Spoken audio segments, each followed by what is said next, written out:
Good evening and welcome viewers. It is Monday night here at MATCHFIT Entertainment.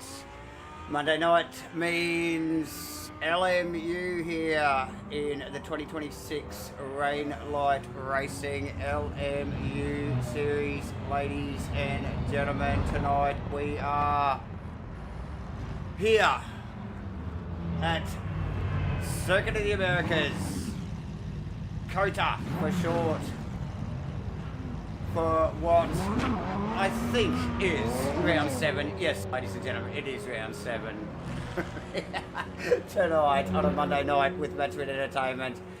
And good field out here, 15 cars.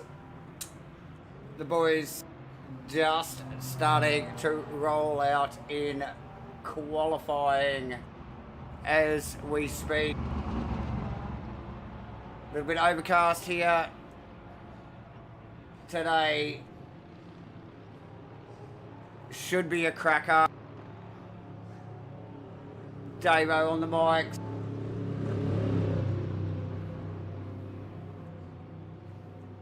We will. Oh, J-Man on the mics as well, my friends and viewers. J-Man, how are you doing, my friend? G'day, Davo. Evening, viewers. Welcome back to a Monday night. Didn't quite pick up on the uptake there. I was a little late, sorry, tonight. But yeah, Davo's already called it. 5.5 kilometres of Circuit of the Americas. Welcome to Texas. Interesting, Davo. Just seen the cars going out for qualifying for the one and only qualifying session. And immediately, just looking at the 2 stop-go penalties. There one for Gunther Rowe, one for Nick Firth. I'm not sure what that is all about. However, if my graphic stands true, that'll probably a little bit, I don't think it'll be the end of their qualifying, but it'll certainly upset the rhythm, so to speak. Quite possibly.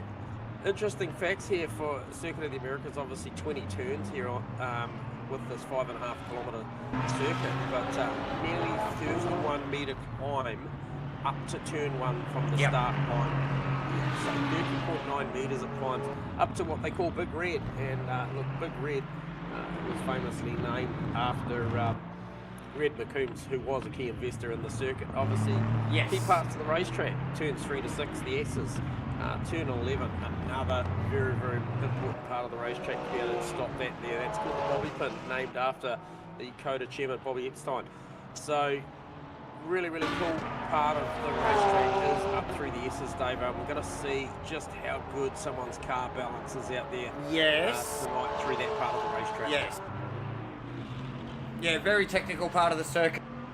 And a series of corners that it seems to just keep going.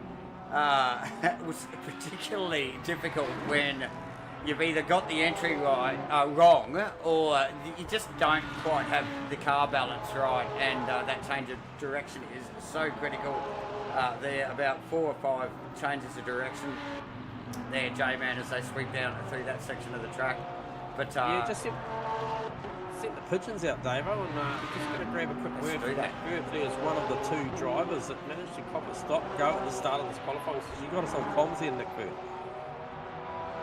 Oh, hello, how are you? Well, mate, not so bad, not so bad. A little bit of a visit to the stewards there, opening lap. Yeah, I got to have a talk to the mechanics, mate. They've done something with the wheel here, so I don't know what's going on. So I drove out, and normally the pit limiter's automatically on, but it was clearly off, so I discovered that. But got to take the good from the bad, and I haven't done any pit stop practice, so now I have. Yeah, and clearly Gunther Rowe's steering wheel manufacturers maybe the same outfit as yours, because no, I think he just didn't see the lights. The red light. Yeah, the red light. I think he forgot about the old green light at the end of the pit. So he might need to go to an optometrist. Yeah. Good call. Hey, look, mate. Look, you've still got plenty of time out there. Yes. Go well tonight, Nick. We'll be watching, mate. That's all right. I can get a lot down in 5 minutes, boys. So let me see what I can do. Okay, Like a let's Davo. leave All right, it to all it. right, mate. J-Man, there you go. A little bit of an insight there. And look, just these are the little 1% of things we talk about all the time. You know, it's not only just the pit stops, is it, J-Man, but even just a little detail like that, just getting that making sure that pit limit is on or the light is actually green. Sorry, Gunther.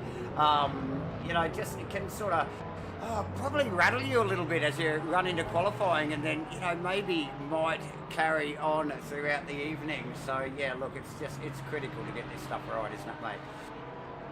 Yeah, it is 100%. And look, these guys, you know, well versed in this whole procedure and something like that. You know, two guys as experienced as Gunther Rowe and Nick Firth will bounce back from that, and they'll lay down a couple of following laps. Just picked up on the chat there, Mr. Average Isaac, Mr. Isaac Ichikawa tuning in. G'day guys, how we going? Ready to join you guys whenever we'll mate.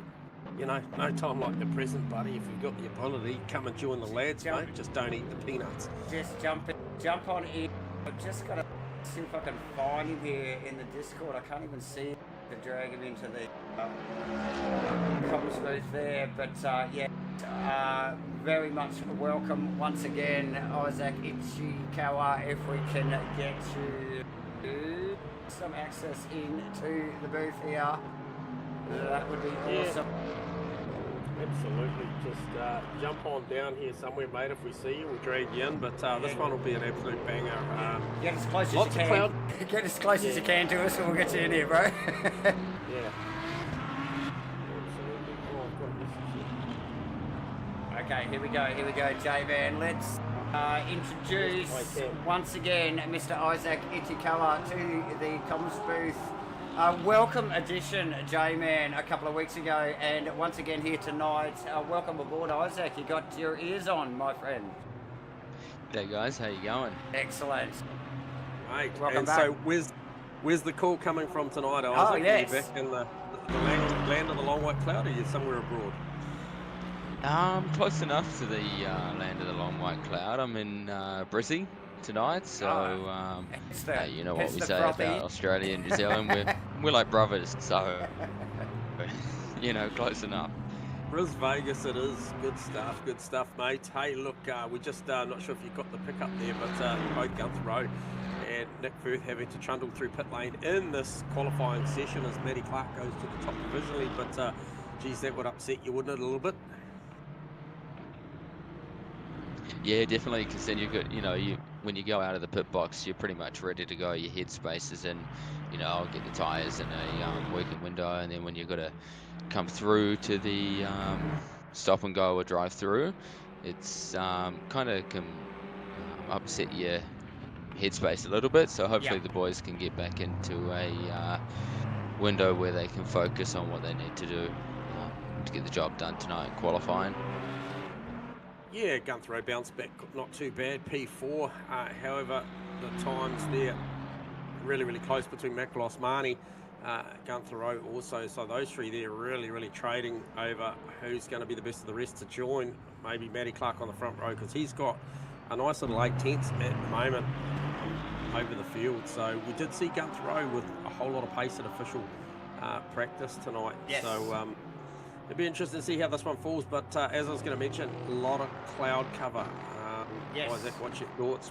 May or may not see a little bit of rain tonight? It would be nice if we saw some rain. You know, throw a bit of a spanner in the works, as they say, but not always what the drivers would like. You know, I'm sure the drivers would like an easy, full dry race. You know, it's one less thing to think about. Yep, fair enough. But as a viewer, you know, we love to see a little bit of rain. We do. But yeah, it'd be interesting to see how it plays out. So just looking at the timing as we speak. Yeah, eyes on Nathan Bewley at the moment in the Lexi. at the moment. Look, down in 10th provisionally at the moment, and with only a little over 50 seconds to run, he's really got to get his thumb out and get cracking here as he rounds the final corner. A couple of personal bests, Davo. Yeah, yeah.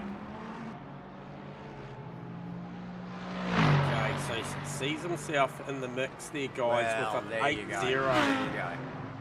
So still a better part of just under 8/10 of a second to make, and that's you know, it's a big lap. Anything over 2 minutes on a lap, you know, an 8/10 margin sounds like a lot. Well, but, hey, look, there's a lot to gain and lose on the circuit this week. He did have himself on the front row there with Matt Clark until the man that we were just talking to, Nick Firth, just pips him to put the car, the Aston Martin, on second next to Matt Clark. A great work from Nick Firth, one of those guys that got one of those early infringements there as they rolled out of the pit lane in qualifying. So yeah, nice work from Firthy there. Bewley still out on track. Crossy provisionally fourth at the moment in the number 43 official Sim Blacks Aston Martin guys. So doing a step. Costas Makalos, another one to follow tonight, as is Joseph Barney, Gunther Rowe, and the like. So there's a few guys up here which we have seen some outstanding efforts from over the past few weeks. So yeah, hard to know where to look. I mean, apart from Matty Clark, who we know is probably going to just morph into another time zone. But yeah, the rest of that lot definitely. This is going to be a great one, I think. Circuit of the Americas, although it looks pretty simple on paper, can be quite technical as a driver. Yeah, big number in the middle sector for Nathan Bewley. He's about to finish this lap off. In the meantime, Costas Makalos there just goes into second. A little better. Yep. Yeah, in there with the 7-4. So Matty Clark dropped the number again to a 6-9. And there you go, Bewley now goes in there with a 7-3, so that'll be it. Just trying to scroll through my data, boys, just to see who is still out there. I think Perko just come across the line, P9. Gunther Rowe just about to cross the line. Yep. P8. Just maybe trying to get a little bit of vision for Isaac if he doesn't have it there. Sorry, Isaac. Yeah, cheers, Dave. Oh, thanks, mate. You got that running? Yeah, mate. Perfect. Okay, so who do we have out on track? I think that's it. J-Man, that is a wrap on quali. Now, let's just quickly get a look at the points. Up in front of us there, J-Man, I'm not sure whether you got the points there. Matty Clark clearly with a bit of a lead on the rest of the field with 240 over Harry Lawrence with 203, and then steadily as we go, Nathan Bewley, Costas Makalos, Gunther Rowe, who's actually pretty close to Joseph Marnie, who has done a stellar job over the last couple of weeks as well. Pete Dawson in the top 10 in 7th position. Robbie Mitchell, Nick Firth, Chris Fraser rounding out that 10. Then Sam Carson, Steve Crossland, Doug Dale, Hayden Teggs, Lee Perkins, Ken Worcester, and the man in the comms walk tonight, who's not going to gain any points. Well, he's going to gain some points with the comms guys. But yeah, so he's going to gain points with us. Yeah, it's in 17th position at the. We are at Circuit of the Americas, we're around 7 here. We will quickly thanks Sim Blacks for being on board once again in 2026 with the Rainlight Racing peeps here. Always. Supporting local communities, NZ and Australia, and with a giveaway once again at the end of this season. So good on those guys. Big shout out to Stefan and the boys over at Sim Blacks.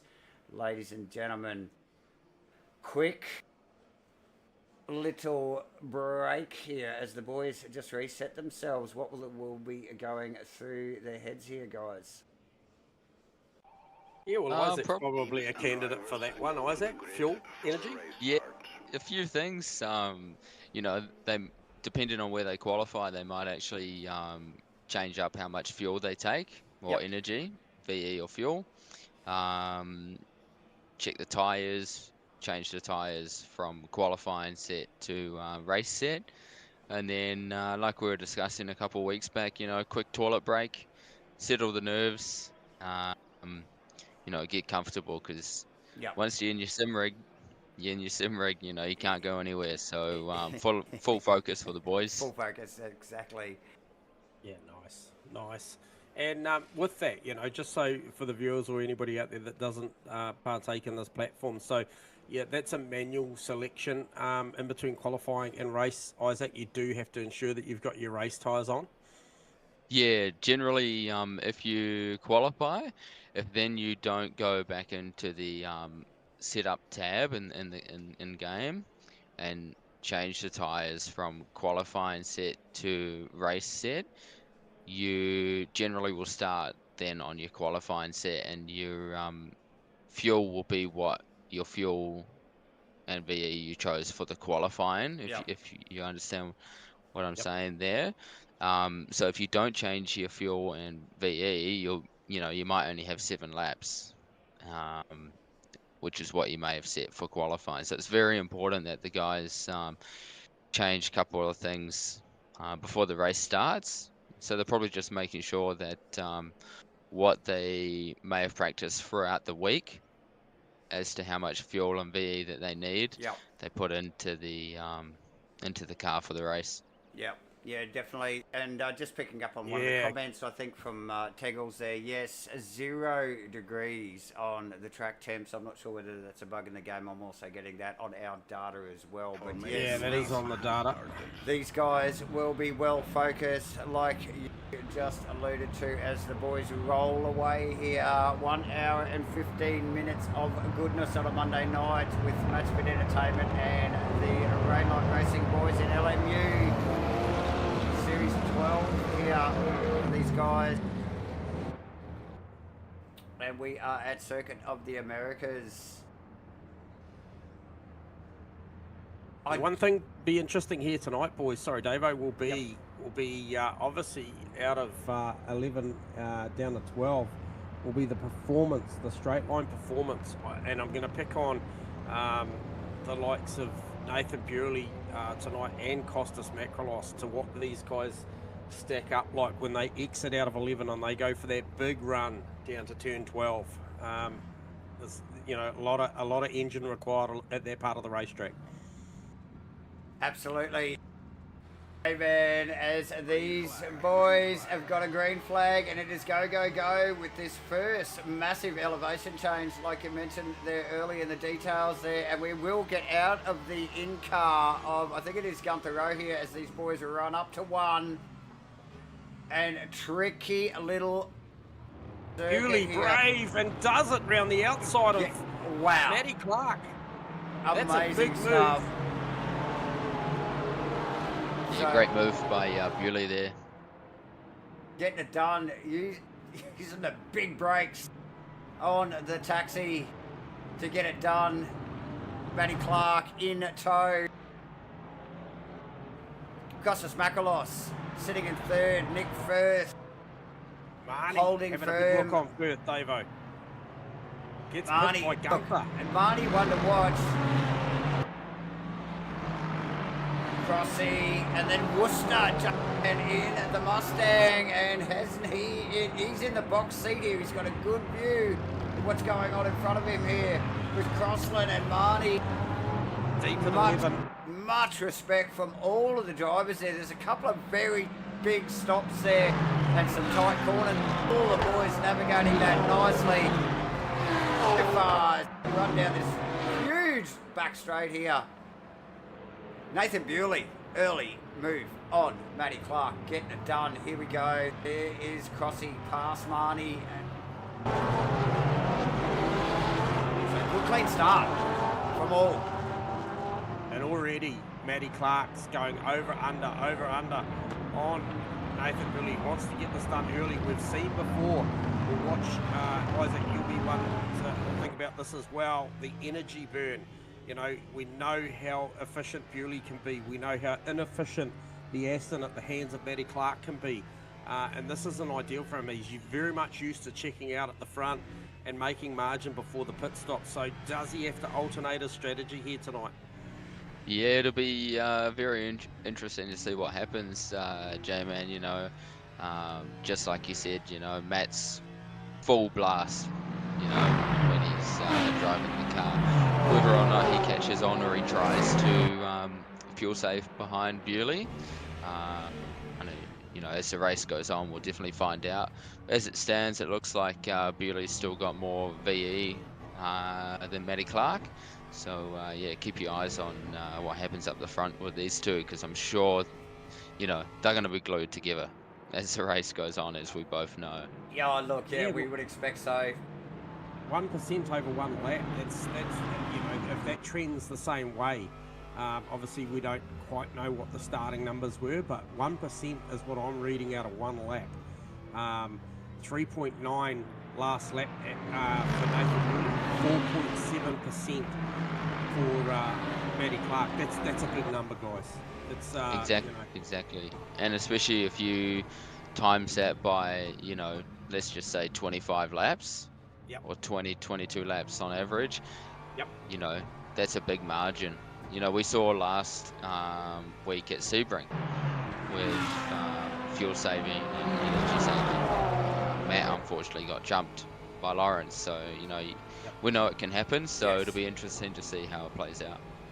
Oh, big battle with Nick Firth, Gunther Look, Rowe, and Steve Crossland. we have been getting eyes on this, and it's been flashing up on my data a little bit here, because there has been several moments of contact between the Firth car and the Grillo Racing car here. Everybody's still pointing in the right direction, but man, that is a fierce battle over the bonnet of Steve Crossland. I think Firthy just goes, mate, it's all yours. Quick flash to the headlights. Gunther. It's guerrilla warfare down there at the moment. It absolutely is. So clearly some pace in the Guerrilla Racing Porsche there. Looks like Crossy lining up for his crack at it as well. Firthy with a great start.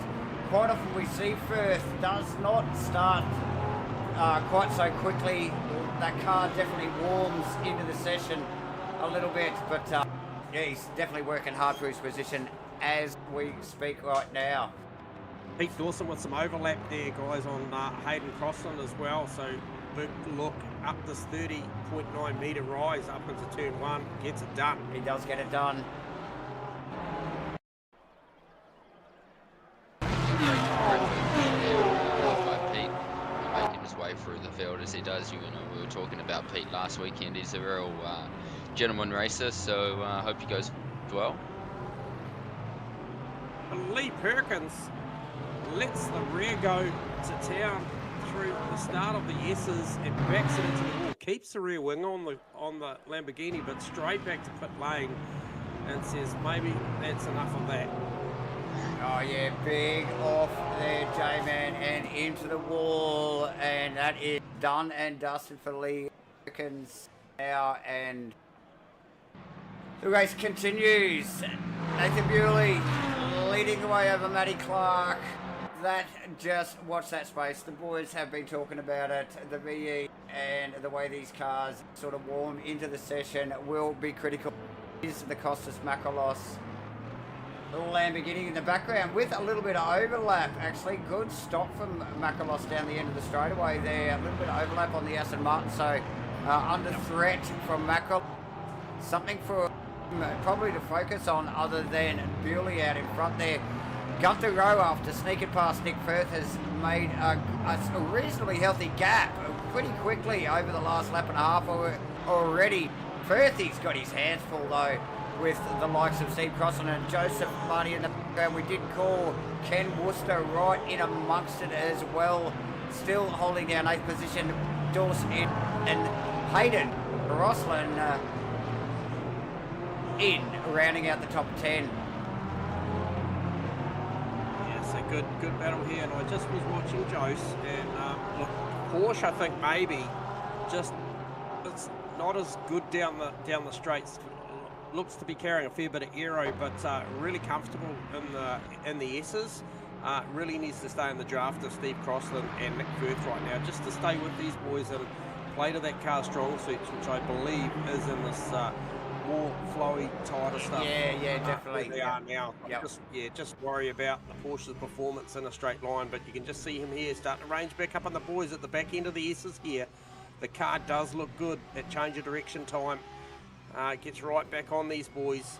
And just remembering, like Nick's sort of in a little bit of defensive mode, and obviously Crossy in attack mode, so they're sort of a little bit offline, which is allowing Joseph to hang with him there. Like you said, he's really got to stay in touch here, because when they get around this pinchy little left-hander here at the top of the hill, before they run down this, look at this. This is a runway length straightaway, isn't it? Yeah, and you just see these guys just putting car length or two on down the straight. He is tucked underneath the wing of Crossy's, but he's not making any inroads at all. And I'll tell you what, something else that come up on my radar is Matty Clark with a real run this lap on to the back of Nathan Bewley again. So not sure whether Bewley maybe had a little mistake up into turn one, but Matty Clark is all over him again, and that gap had stretched out a little bit, but it's closed right back up again now. Oh, look what is going on in the background here. Ken Worcester. Hayden. Yep. Let's see if I can get a replay on this. A little bit of a snaggy replay here at the moment with this new software. But get a load of this slot. Oh, yeah. Hayden in amongst it. Ken in amongst it. Who else is there? I think it's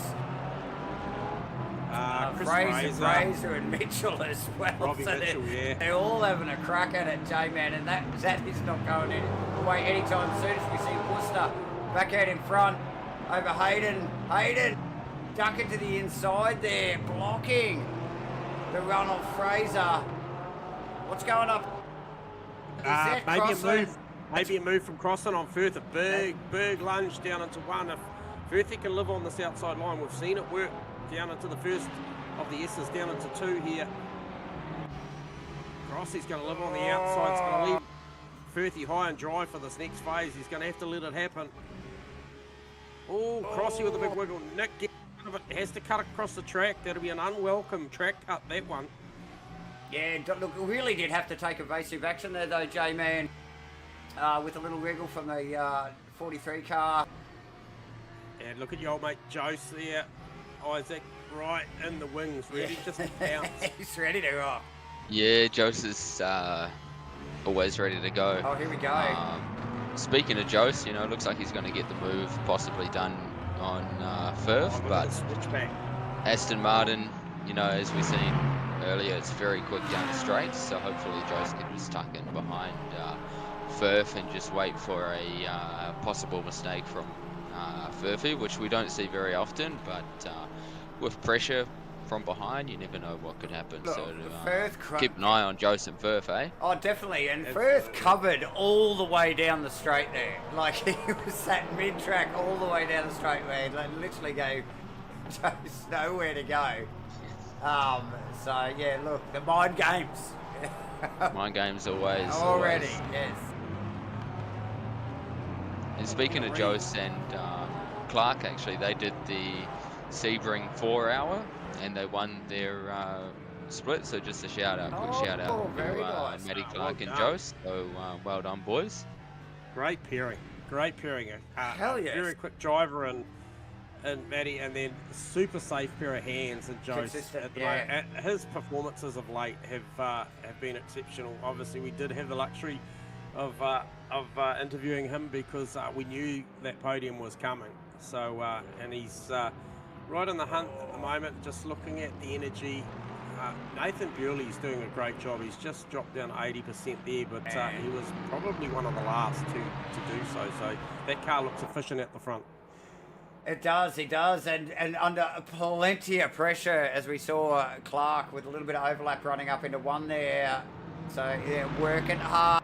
The money is Bewley here. Interesting, the energy, Isaac, for those two plateaued out. Is it equal Yeah, at it's the moment? kind of They're both. pedoed out. Yeah. Yeah, so Yeah, 3.5% last lap each. Last 5 lap average for both of them, 3.8%, sees them both on 80%. I think probably still a 0.5% goes in the favour of Nathan Bewley, but I just wonder think whether that- Matty Clark's proximity is just allowing him just to let off here and there. oh, quite possibly. Yeah, for sure. Maybe he's just letting off the throttle, rolling into the corners. You know, if he does have similar VE to Bewley when they come into pit, you know it's going to be them two the whole race. There's going to be no let off between the two of them, which, hey, great racing for them, great racing for us viewers, which is what we come to watch. Exactly. Marnie continues to attack the back of Firth after Crossland sneaking past there the start of the last lap. So Nick's got to stay focused here. We saw both him and Rowe with slip-ups in qualifying there, both having to roll back through the pit lane. Rowe unfazed by it. Rowe again actually finds himself, and we see this quite often with Rowe, finds himself in this clean bit of air in the pack where he's just able to circulate and hit his marks. And that Porsche looking quick again tonight. You can see clearly in camera shot there, those boys not too far up in front of him there, and Crossy not too far behind either. So, plenty going Tell on. you what, I reckon Pete Dawson, if he keeps going the way he's going, just came across with a 2:08.8 versus Marnie's 9:1. I believe, somewhere around there. I'll have a look at the data. Yeah, so Pete Dawson's starting to close in on Nick Firth and Joseph Marnie as well. So that's going to be a nice little three-way we're going to get to witness there, boys. Yeah, for sure, it definitely will be. And Warren saying in the chat that Hayden Crossland's out, so I'm not sure what happened to Hayden there.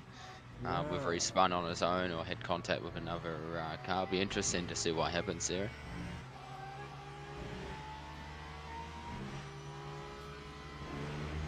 Early pick up on the throttle there for Matty Clark. I was just watching them come out of 11 there, and just the way he apex that corner just really allowed him to pick up that throttle early. Just got to try and watch the throttle trace as we come down into 12 and see if he gets out a little earlier. Yeah, definitely rolling out earlier, and then maybe just cadence breaking that thing in, Isaac, like you mentioned, just making a little bit of energy on the way into the corner. Yeah, it definitely sounds like he's getting off the throttle and just letting the car coast in, which over the period of what it says it's going to be 35 laps. So over the over 35 laps, that's going to make a huge difference in the way of VE. Yeah, so he's already 0.5 to 0.75%, maybe, yeah, about 0.5 to 0.75% better off than Bewley now. So a little bit of work gone into this, I reckon, for Matty Clark. We've talked to him plenty about this, and he said that it's not his forte. He's got some work to do on seeing what that looks like. So all of a sudden, he's really just stepped things up with this managing this energy situation, sitting in second place, which he's not accustomed to. Yeah, for sure. He actually said earlier in the week that he wasn't aware of the system that we have in the game. We can actually set how many laps we want to, say, fuel by, so +1 lap, for example. Yep. And on the dash, the lights will come up purple. When they flash purple, that's when it's time for you to get off the throttle. So in the car, we actually have a system that'll show us when we need to be on the throttle, off the throttle. So possibly he's following that, which is always makes it a bit easier when you've got a little bit of guidance on when to lift and coast. And I suppose when you're in the heat of battle, you just totally disregard that light. True. Or it depends. You might have one eye looking at the dash and one eye looking ahead. Yeah, 3.9% last lap for Bewley, 3.5 for Matty Clark. Just really says that Bewley is now in that position, right? He is literally hammered down, trying to make the most of it, and we have got word there from in the chat box that Matt officially has learnt to fuel save. He worked on it for the 4 hour he did with Jose. And hey, look, you know, kudos to him. You know, it's probably not an easy thing to train yourself to do when you're used to going flat out all the time. So, well done. And g'day, Albert. How you going? Hope you're keeping well, mate. Want to see you on the track again one day soon. Yep. In all of that action, we had, and I did call Gunther Rose sitting in a nice clear bit of air in that top group of cars. They're currently running in 4th position provision. So Gunther Rose slowly reeling the Gorilla Racing Porsche in, and it looks like only a matter of time, maybe only just a couple of more laps. And look at the gap Crossland has on PD there.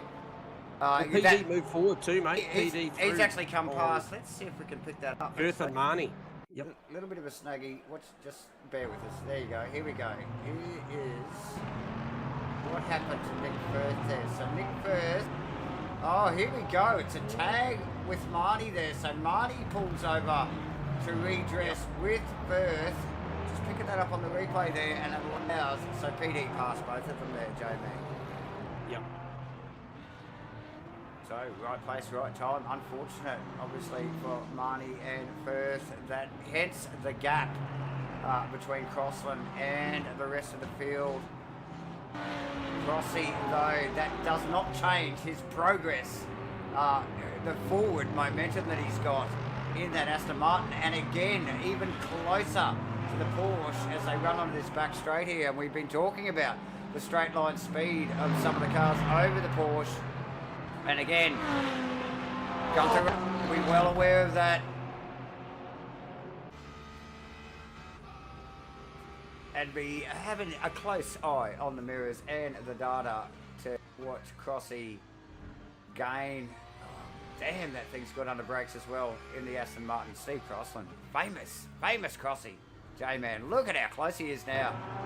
Tucked under the wing of the Gorilla racing car.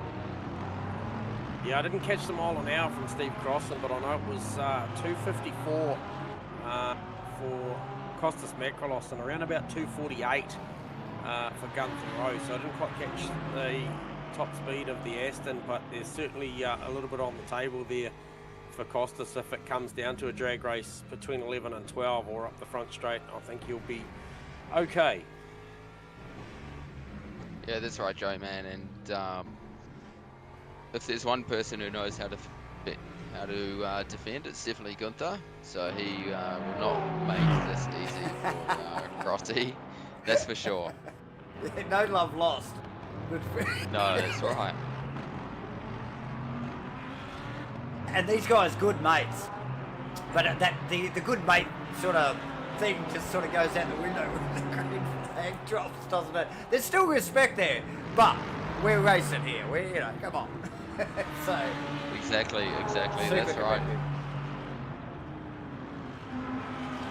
They look like they're actually gaining on Makrolos as well, just quietly. So Makrolos will be keeping up. Yeah, they're definitely gaining on Makrolos. Yeah, it looks like they definitely are there, Davo. So it'll be close. It could be a three-way battle. Give it a couple more laps, and Shortly, yeah. all three of them could be going for it. Yeah, well, they'll all be going for third position. No wonder the pace is so hot. These guys vying for a podium position, and well, look, we are just such early days still. Just under, where are we at? Just under 20 minutes through the race. So plenty of racing yet to come. Sorry, J-Man, go. No, you're right. Still just watching Matty Clark, the attitude of the car and the throttle traces, and he's just literally, he's playing this game now. And you talk about potential, maybe 35 odd laps into this race, they might stop and sort of, I'm not sure. Maybe it's somewhere around 25 to 27, Isaac, somewhere around there potentially. Yep, somewhere around there. Yeah, and then, like if he's still making 0.5%, I think that he's made more than that, because he was down on him at the start. So since he started driving the car like this, if he could make 2% and be this close at pit stop time, it could be enough for an overcut situation and then gloves are off situation where these guys can trade. And look, he's got enough pace to stay with Nathan.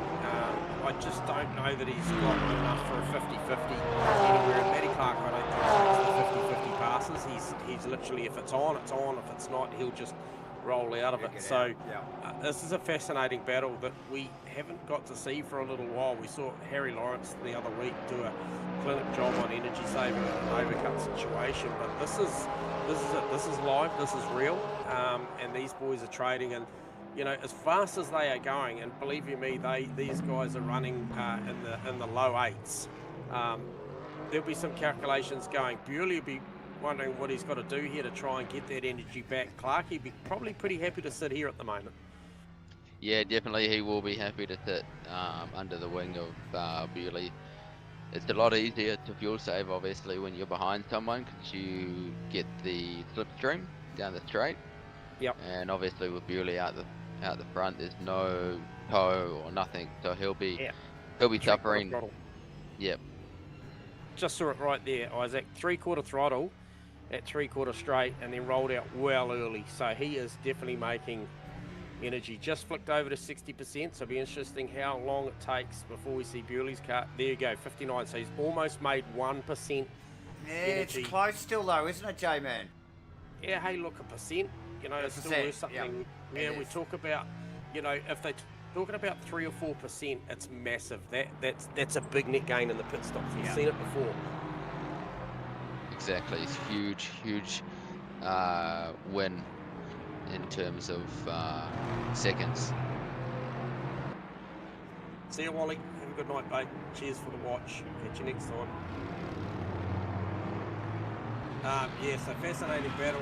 Once again, talked about the Gunther Road trying to chase down Costas Makrolos. That is currently still sitting at that 1.2 to 1.3 seconds. So it's kind of static at the moment. Crossy in there as well. He's about 6/10 behind Gunther. So very much it is what it is. Pete Dawson's got a long way to go. He's got the better part of 7.5 to 8 seconds to make on those boys. Yeah. That top 5, they're close though, aren't they? They are close. They are close. Yeah.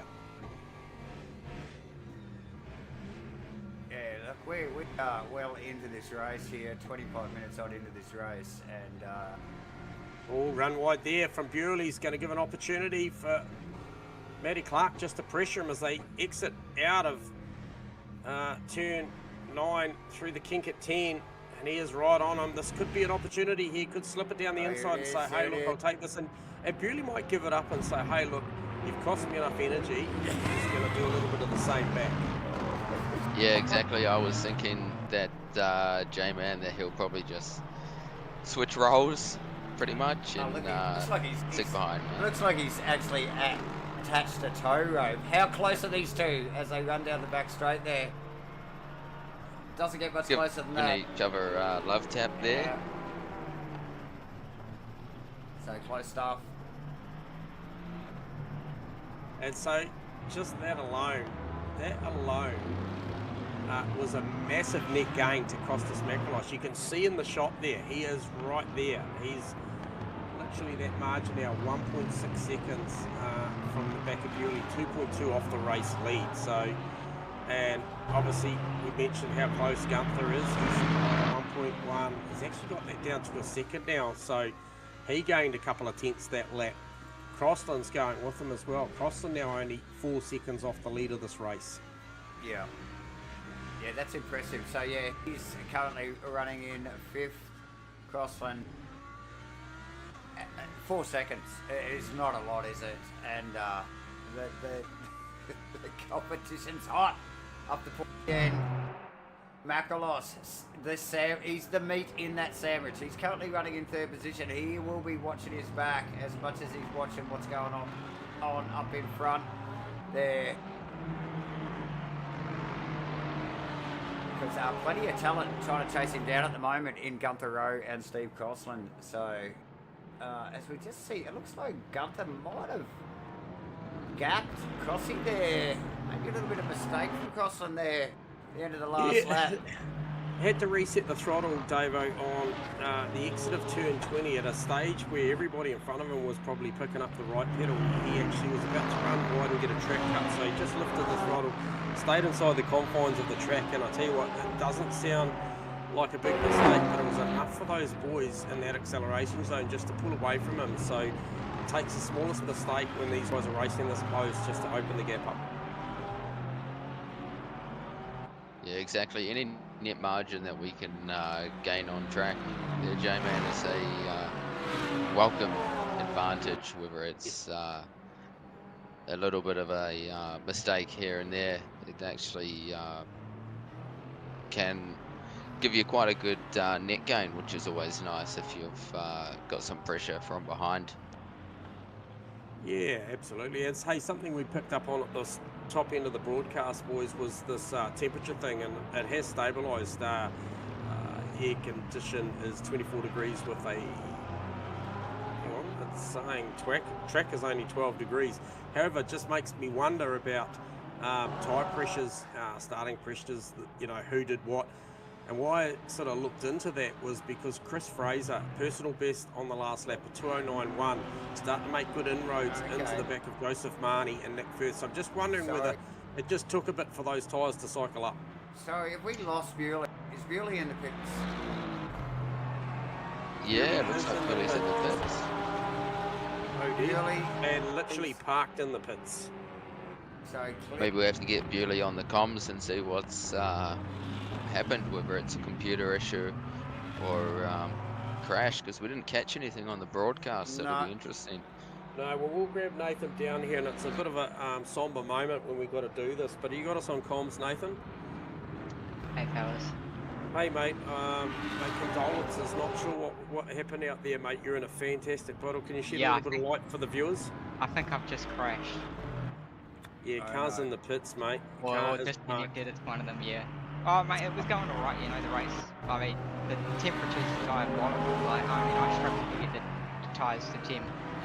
And qualifying at like 24 degrees, racing like 5, and I literally got nothing. So it's maybe a blessing. Oh, mate, I tell you what. yeah. What a shame. We've got Isaac in the box tonight too, Nathan, and you guys were putting on a hell of a show. It was an intriguing battle going on with the fuel saving that we haven't seen up till now from Matty Clark, and the sheer pace and defensive driving at times that you put on as well. It was looking to be an absolute banger towards the pit stop time, mate. So that's a real shame, mate. So condolences for that. That is the internet things, I suppose.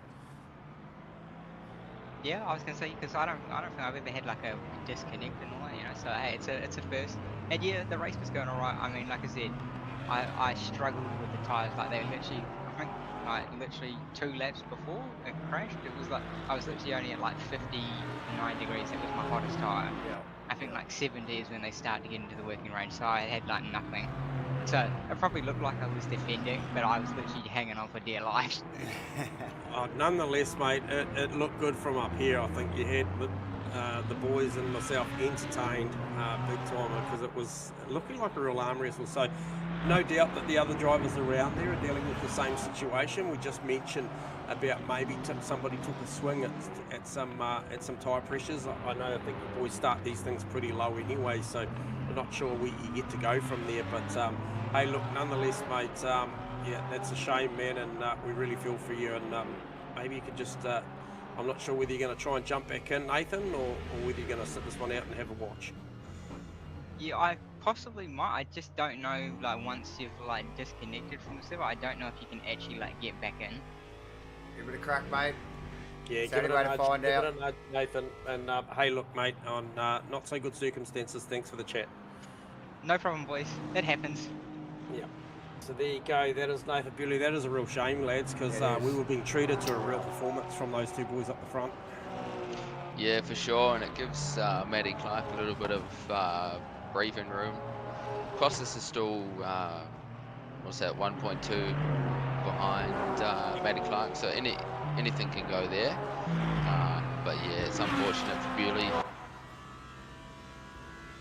And hey, look, at this point of the race, to Isaac and Davo, 15 laps in of a predicted 35. Just scrolling through the energies, obviously Matty Clark and Costas Makrolos looking quite good on 46%. Gunther Rowe burnt up a fair bit, which is uncharacteristic because he actually does not a bad job normally of managing the VE on these things. He does. But for me, the next guy that I was looking at was Joseph Marnie, right? And just think of that. Okay, he's only 1% away from Firth, but he's a couple of percent better off than the likes of Pete Dawson, Steve Crossan and Gunther Rowe. So if it keeps trending that way, he could certainly play himself back into a fight here. Yeah, definitely. It's not over till the fat lady sings, as they say, and yeah, he's not. You know, he can still see Nick Firth. He's still got the carrot in front of him, so I'm sure he'll be pushing to catch up. Yeah. So last lap times through for Makrolos was an 8.5. Matty Clark was a 9.1. So it's interesting. He's been released from the battle, which was Nathan Bewley, and a little bit of pace run out. Maybe like Nathan was saying, guys, the guy's really. Oh, Costas Makrolos with a big handful of opposite lock and saves it. Sorry, got interrupted by the action, boys. I was going on a tangent there about tyre temps and pressures, and Makrolos really just displayed how bad it must be out there. Yeah, great save by Costas there. And just look what's going on behind him there. Yeah. Because Crossy had to lift mid-corner exit there. Just got to make contact with the Gorilla Racing Porsche.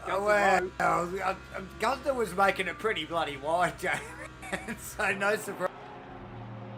A master at defensive driving is Gunther Rowe. Again, covers, under brakes. Makes him a little vulnerable on the exit, but nice trajectory there. Just covering it off. Crossland, no room for an Aston Martin there at all. So Crossy, It'll be interesting to see. yeah, well, Crossy's going to have to fix the mistake from Gunther, because we know traditionally he's not going to give him the space, is he? No, definitely not. He's going to make it very, very hard. He's going to make that little Porsche of his as wide as a bus. So, yeah, not an easy task. No disrespect to both the drivers we're talking about, but both of them have a little bit of history with snap oversteer late in the race. Oh, well. Away. J-Man, stop it. J-Man's just kicked him. Call it as I see it, boys. And Pete Dawson, Nick Firth, it's Joseph Marnie. If they had a crystal ball right now. Have we going? Yes. Fight on. So J-Man's saying Pete Dawson's going to be P3. Potential podium for PD. He is a pretty safe set of hands. He's a bit like Joseph Marnie as well. He really puts a foot wrong. He finds his pace and sticks there. At the moment, he's just. He's actually not far behind here. It's only just a quick camera pan. He is actually not far behind. Once past Firthy and Marnie there after a little bit of an incident earlier in the race there. He's just been running in clean air, which is perfect for PD. The guy will hit his marks all day, yeah, look, is he gaining? He is gaining on them, isn't he? He's gained 3 seconds since I last had a look. Big welcome back to Nathan Bewley, currently 3 laps down on this race now. However, it's going to be classified, which in the grand scheme of the championship is a very smart play from a racer with big racing IQ, in my opinion. Absolutely. Over the bonnet of famous Crossy's number 43, Simblac's Aston Martin. He can clearly Sue's just see. back from the movies, Davo. Sue's just got in from the movies. You want to give us an update of how boys doing? Well, let's just look over the bonnet of Steve Crossan's car. We see Gunther Rowe. We see Costas Makrolos. In the distance is your boy Sue Clark. What movie did you go and see? Hit the thumbs up button while you're here. But look, these boys are going at it once again, and oh, big wriggle from Gunther there in the Porsche. But look, these guys have been so close. I mean, we purely out of the picture now, but the top five, what was the top five, so close after, 30 minutes of driving, and then obviously we saw Bewley with the disconnection, so bad luck to Dathan. But look, this battle has continued. You can just see front of shot there. That was Matty Clark just running away there. Costas Makalos, Gunther Rowe, and famous Cossie. Hampered that. And look, not to forget, Pete Dawson. He's on his way. He's a little bit late to the party, but he's inbound. Currently running in fifth position, so nice work from all of those boys. Firth, Barney a little bit further behind. Be good to see those guys interact before the end of the race too. Those two cars not too far apart. Pit stops are imminent though, aren't they, boys? Yeah, absolutely. Out of position, Nathan Bewley in between Pete Dawson now. Oh, that's Bewley back. So, oh, yeah.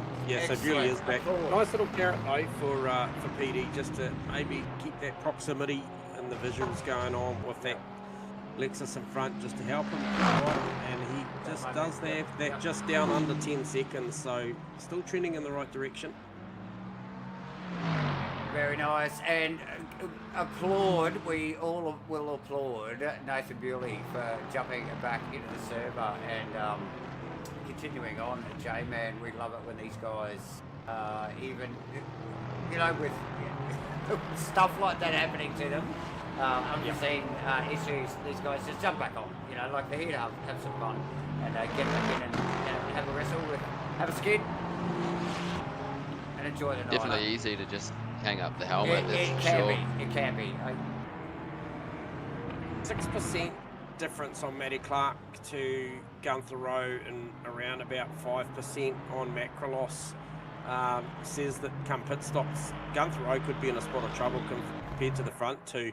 There's only about one and a bit percent between himself and Crossland. But for me, once again, looking at the Nick Firth, the Joseph Marnie, 35%, he is the most efficient car out there at the moment. He's got a bit of time to make up. He's 20 seconds off the lead of this race, 2.3 seconds off the back of Nick Firth, but still a couple of percent better than Nick Firth. I still think there's good things to come for Jose at the back end of this race if he can keep his rhythm going. Yeah, exactly. We've seen how powerful the pit stops can be, especially if you've been fuel saving and BE saving a little bit. Wondering if Jose is just going to try and pip Firthy in the pits, or if he naturally just drives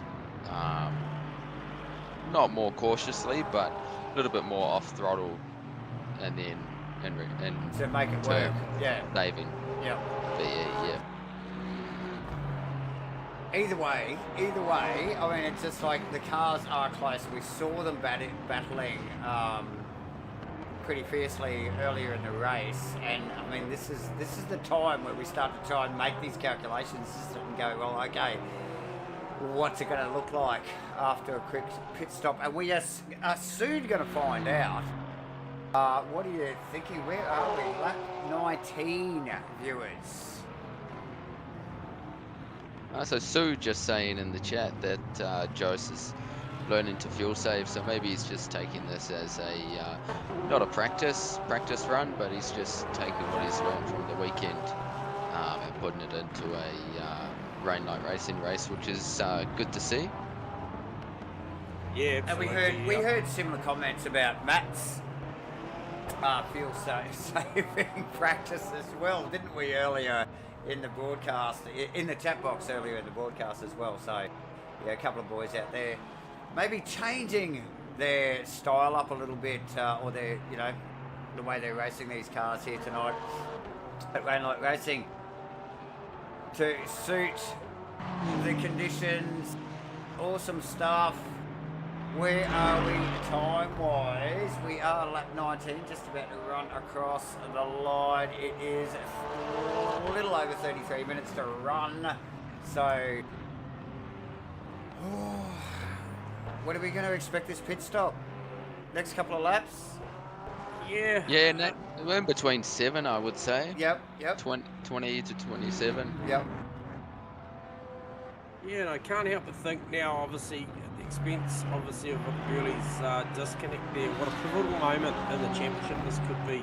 Round 7 of 10, lads. And Matty Clark looking to grab, all things going well, a big handful of points, obviously with an absent Harry Lawrence. And obviously a wounded Nathan Burley here tonight. Chris Fraser currently sitting in P8 as well. So just, you know, what that might look like post-race here tonight for Matty Clark, heading towards, you know, what we'd deem as the championship rounds.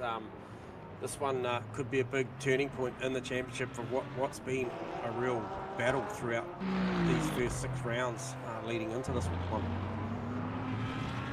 Yeah, for sure. Matty will be able to, you know, relax a little bit, not have to think about the championship points as much, and just, you know, do what he does best, and you know, just concentrate on his driving. You know, he's a very good driver. We've got very, very good drivers, and it's just unfortunate that Harry Lawrence prefers to play football than jump on the sim. And come on. I know. I know, right? You know, come on. Yeah, just when we thought we'd have a great championship battle, Lawrence is like, you know what? I'm going to jump out. Yeah. Yeah. Oh, mate. Yeah. I mean, yeah. Maybe can we get them to shift the football to Tuesday nights or something? Come on. Someone needs to write a check here. You know. Write in a complaint. Be like, look, it's just not working. We'll send him an email as a neighbour going, oh, the noise is too much. You're going to have to shut that stuff down. Build some houses around the stadium. Still going good here for Matty Clark, guys. Does have a 1.8 second lead over Costas. And importantly as well, he's got a little bit of coverage with the VE at pit stop time. He's got a couple of % now over Costas there. So just that. I guess that becomes, for these experienced guys, a little buffer zone in the pit lane. They've still got to do all the things correct as they come in and out. However, it just gives you that little bit of comfort to be able to get things right. We heard last week there was a little bit of a hiccup for some of these guys on the predictives with the energy by way of somebody crossing the line and going one more, which left some guys very, very close to running out. So some fuel saving required at the back end. Matty Clark won't have that issue because he is going to be the first guy across the line on that pit stop lap, and potentially on the final one, all things going well. So Gunther Rowe still got the pressure on, boys, on Costas, and Croston's not going anywhere at this stage of the race. So it looks like the gaps sort of stayed the same. Looks like they're actually sort of catching Costas there by the looks of it. So it'll be interesting to see. You know, you can actually gain quite a lot of time, not in the pit stop itself, but coming up to the pit stop. How brave you are on the brakes. You know, do you want to possibly get a drive through? Do you not? Do you play it safe? Do you want a repeat of last weekend? It's like, oh dear. Yeah. It's that gamble, running up to the control line. Oh, Yes. how deep can we go? How brave am I feeling today? That's right. Who was that? Nathan Burley with a drive-through. So the pain gets... Yeah, so that's potentially... Is that a track limit issue? Get a drive-through? I would suspect so. We're just getting a replay on it now, and look, the car, well, he's not crashing, so I suspect getting a drive-through there actually just slowed a little bit down. So I'm sure that came up on his screen and it just went, oh, bugger. So, what do we got? Austin and Gunther Rowe showing up on my Delta, and it is Gunther Rowe with a big slip coming out of the S's there. Crossy up beside him on the replay there.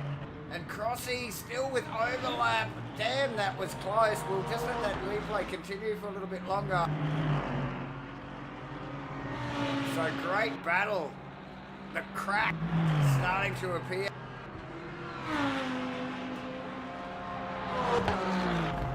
So what are those percentages for those boys?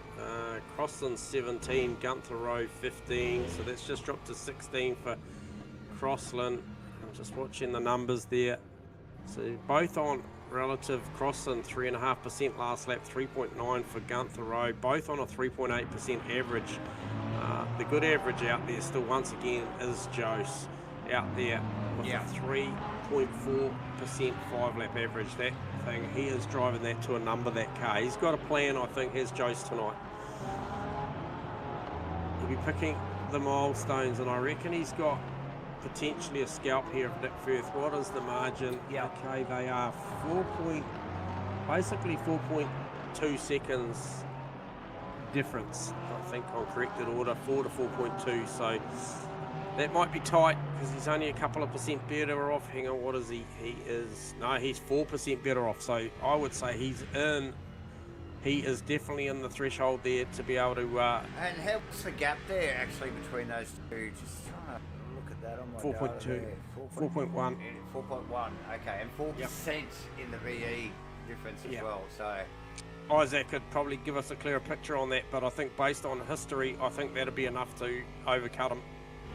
Yeah, if not overcut him, he's going to be right on the rear wing of Firth there. Also depends how quickly they go into the pit before they yeah, of course. hit the white line. Yeah. Yes, yes. Okay. But looks like he might be able to jump Firthy, but be one to keep an eye on, eh? Absolutely.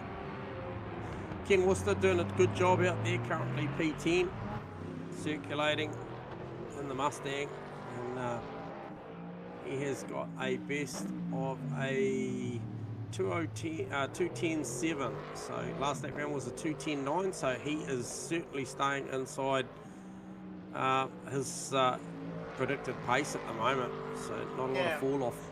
And Ken actually qualified reasonably well too, and was right in the thick of it in the early stages of the race there. So nice work from Ken. Yeah, Ken will be happy with a P10, that's for sure. He's he always shows up and does the races, so hats off to you, Ken.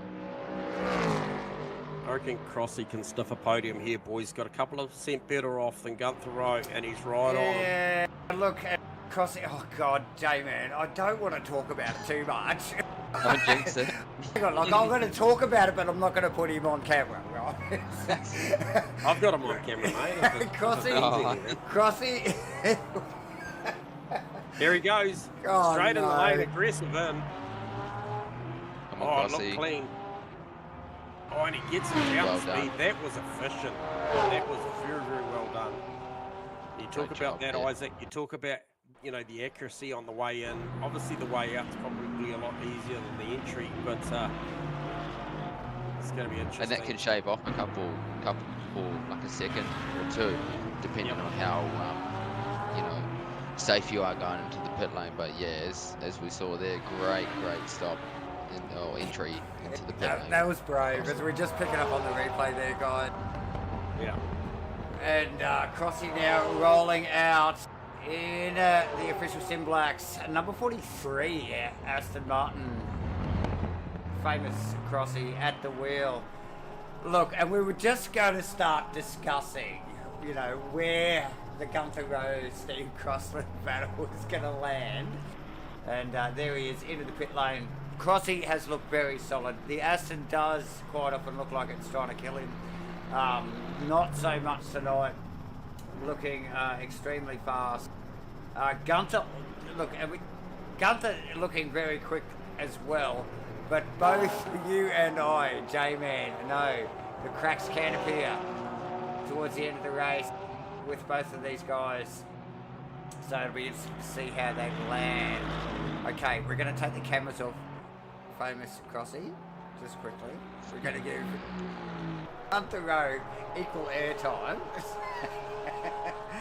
Yeah, well, I reckon this will be a push lap for Gunther O. This one Well- will be a critical in lap for him. Yeah, so do you think he comes in now? He needs to come in now, doesn't he? No, he doesn't have to. He's got one more in it. No, he's got one more in the tank, and should he choose to do that, if he's got the pace, Yep. he may well do that. Yep. You know, we're going to find out very, very shortly. We are extremely... He's going to go again. There you go. Goes again, and I think that's a smart play, Isaac. Yep. You know, he's going to run that thing right out. This is the overcut situation that he's looking for now. Yeah, and a good clean Exactly, lap yeah. determines that, doesn't it? Like you were saying, that lap was critical, wasn't it? If he got a good, clean, quick lap on that lap, that's the time to stay out, isn't it? If it's a bit snaggy, then maybe go in, yeah? Yeah, look, he ran Yeah, a 9.2. these outlap. Yeah, he's pushing hard. It's like a qualifying lap almost that you've got to do Yeah. to make sure that you cover off the guys coming early so you don't get jumped. Car definitely looks solid. The only time actually Gunther has looked a little rattled tonight was when Steve Crossland was right under his wing and was well under pressure. So solid effort. Cost us Mac a loss in the pink Lamborghini. No such problem. We've seen him with a couple of little wriggles throughout the race. Nothing too bad. You can just see back a shot there, or front a shot. Let's try and get a camera on him there. Matty Clark, he's so fast. So hard to keep the cameras up to him. Matty Clark there down the back straight there. Still in the race as we start going into this pit stop phase of the race. We are starting to wind it down. 20 minutes to run here. Round 7, Circuit of the Americas. For Rainlight Racing's 2026 LMU Series, proudly sponsored and broadcast to you by MATCHFIT Entertainment.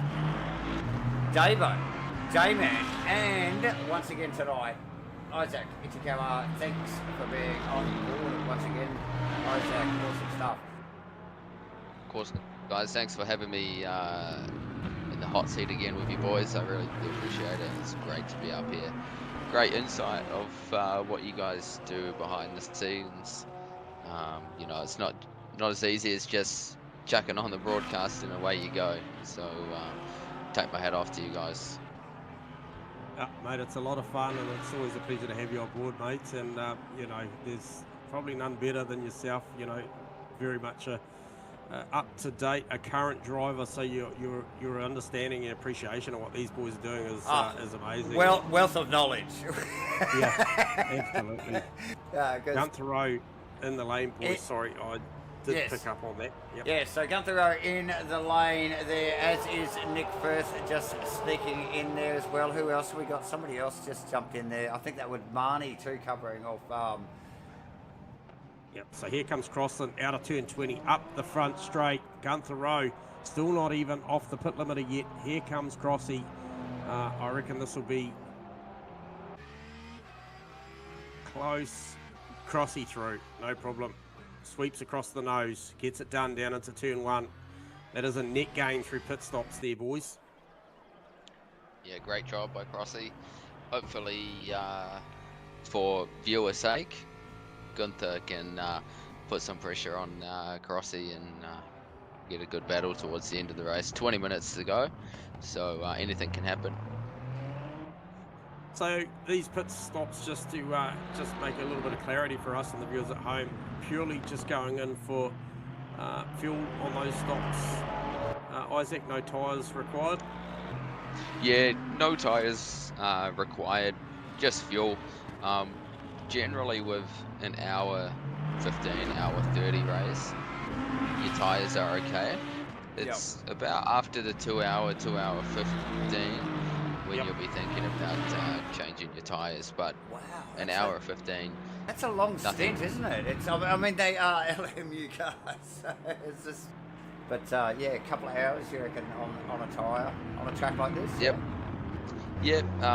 Myself and Bewley, we did the 4 hours of Kota 2 weeks ago, and we double stinted the tyres. So one stint is about what's that? About an hour.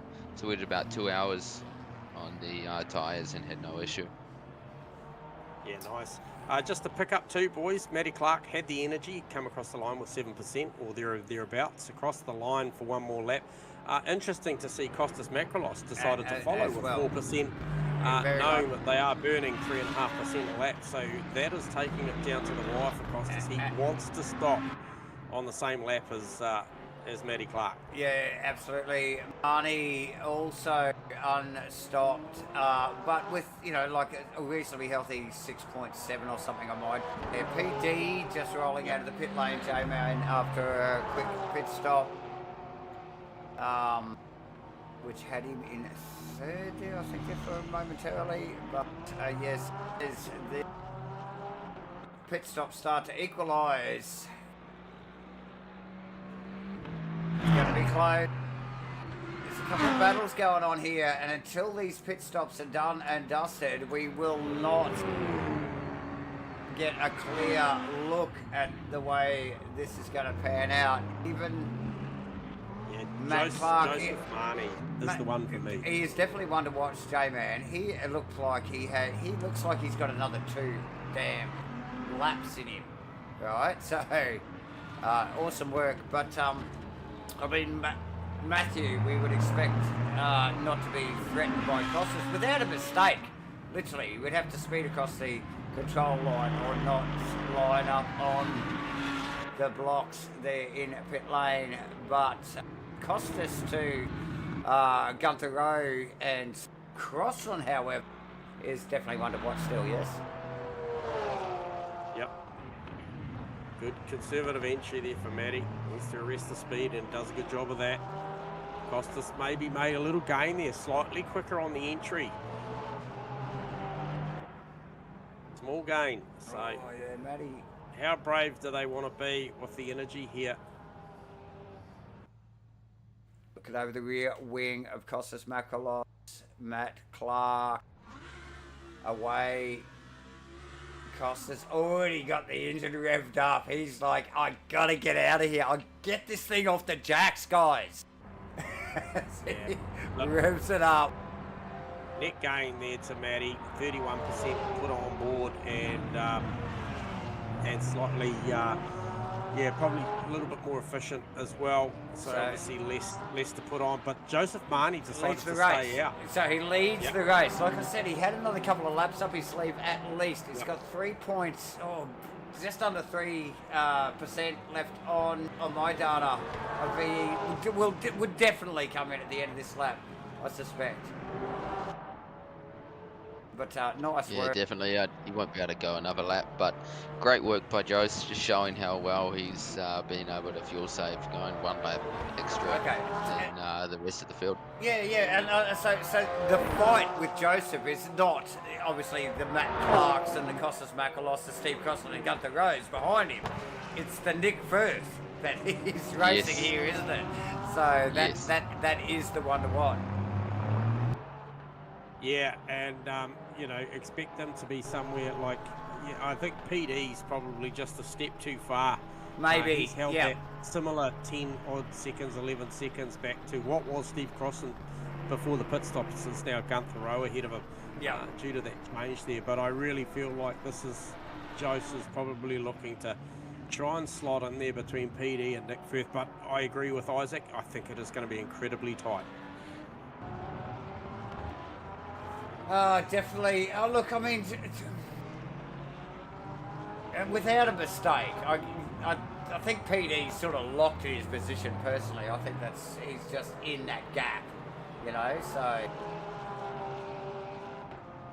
Yep, he's kind of in what we like to call no man's land. Which is okay sometimes, isn't it? If it's a reasonable position, Of course. Here we go. I was showing 0% on mine. What's the actual numbers, Davo, for Joe? 0 on mine. 0 point anything? 0.0. Ooh. I think on the replay, boys, it shows 0.0, but in the car, it actually might say 0.03 or 0.0 something. Either way, it was down to the wire, ladies and gentlemen, without a doubt. Yep. Who are we looking for? Nick Firth. This is who we're looking for. Where is Nick Firth right now? Track. Coming out of the final corner.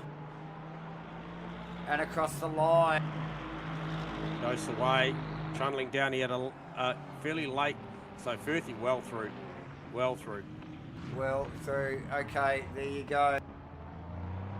He's actually got Fraser But and Robbie Mitchell coming up the front straight now. Yeah. Will he be like? No, his tyres will be fresh at the start. The car's going to be. Well, he doesn't do tyres. Okay. Will that car be quicker than First in the back half of this, back part of this race?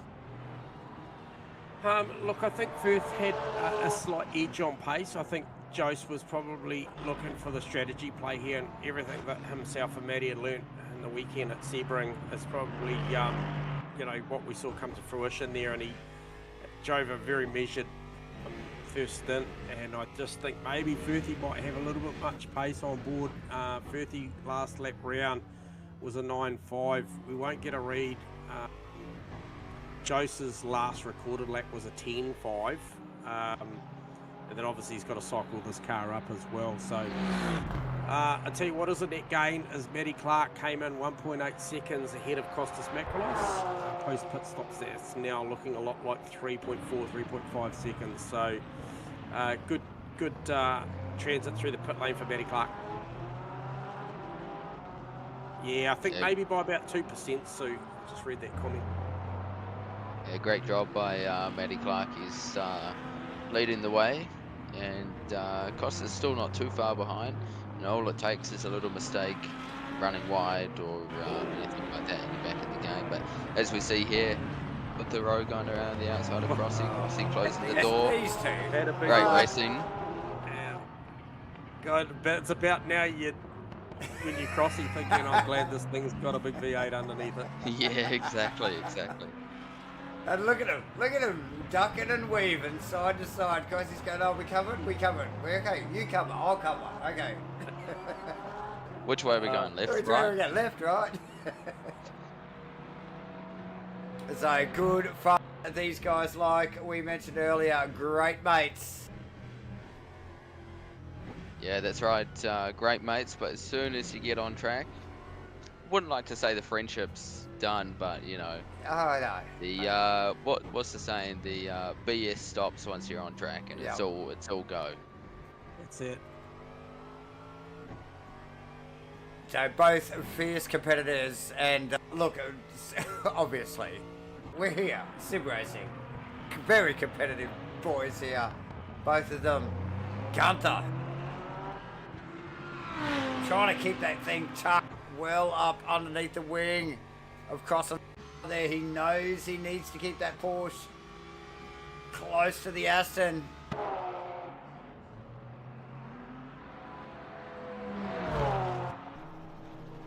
Rossi covering Gunther, looking to go all the way around the outside. Was it the switchback here? Oh, he's going to get this done. Move. Well, Great move. How's the punch from the Porsche out of that corner there?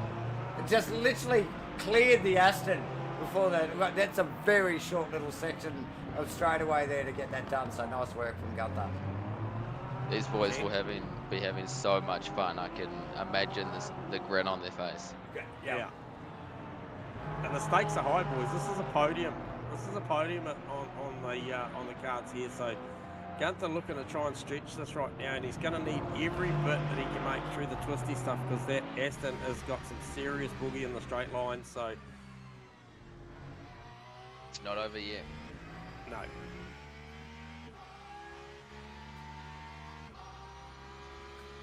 So Sue just mentioning Matty has a fair few track cuts on board the Aston tonight. So keep just pushing, Matty. Nice and clean for another 9.5 minutes.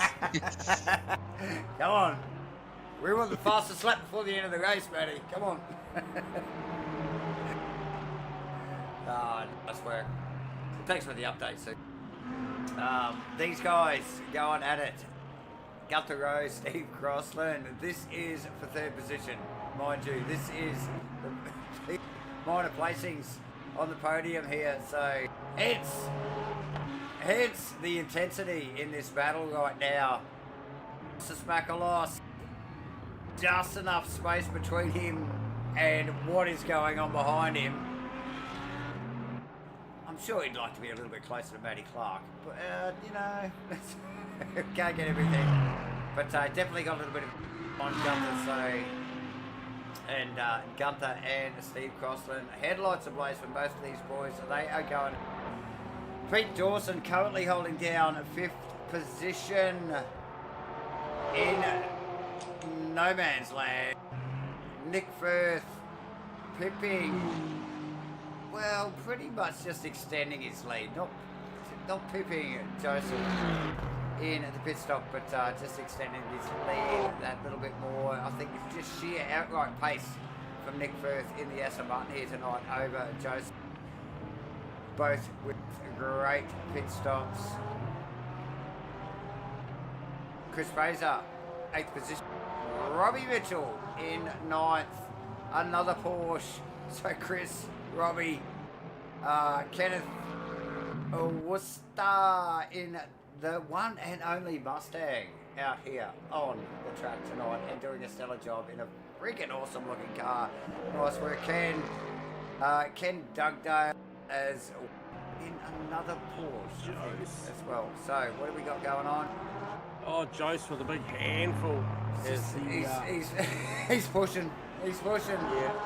He come out of 17, 18 there, and the thing just let go. So those corners been modelled. I think it was off of. I think it's yeah. So out of 16 up through 17, 18 has all been modelled off of Istanbul, so their famous turn 8 there, and the car's the just right-handers loaded. up the hill. Yeah, right-handed for a long, long time. Yep. And it just disconnected, but I felt like Joseph was making really good inroads at that point. I actually felt like the rhythm was coming to him, and I was watching the gap to Firthy, and he was getting it down to the low 3s. It's back out towards 3.8. 3.6 to 3.8, so just watch that space, because I still think he's got a fair bit left on board this thing. And that's why I asked, you know, like when Joe's come out of the pits there behind Firthy, I just thought, well, is that car quicker? Is there some reason that car could be quicker at the end of the race here? Yeah, well, I guess the gloves are off. Jose won't be in fuel saving mode now. He did put a little bit much energy in it, I think. Isaac, I think Sue chipped in and said maybe Matt Footy over energized the car on the pit stop and that. Yes, but maybe he can just let this thing loose now and see what it can run. So last lap with the mistake was a 9.8 versus Firthy's 10 flat. So he was still faster with the mistake than Firthy. Yeah, and that tells you everything that you need to know. So Joe's clearly trying to push and catch up to Firthy and hopefully put a bit of pressure on him in the closing laps of the race. Tough call for the top comms team. 2 blokes we adore. So yeah, I mean, either one of them fans in our books. Yeah. Gunther, how's he going? He's just stretching the margin now. So obviously Crossy may have been holding him up. Yeah, Crossy was driving nice and defensively in that 3rd position at the time, but Gunther with a bit of fresh air, it's just been able to put a little bit of a gap. So heading towards the 2-second mark now. We're just going to pick up. We're going to pick up on a replay of that overtake there, J-Man, again, because this is critical. And you just look at Gunther. Look at the punch of the Porsche here. I wonder whether Crossland actually rolled out of it just like he knew he didn't have anything left. Gunther was still plenty of vigor and pace in that car, and has literally driven away since, hasn't he? Yeah, he definitely has. And it was beautifully set up. It was a textbook move, and just to put the car across the front into the next right-hander was critical as well, because Crossy would have got that car down that gap if it was open, and it would have carried on. So yes, smart play.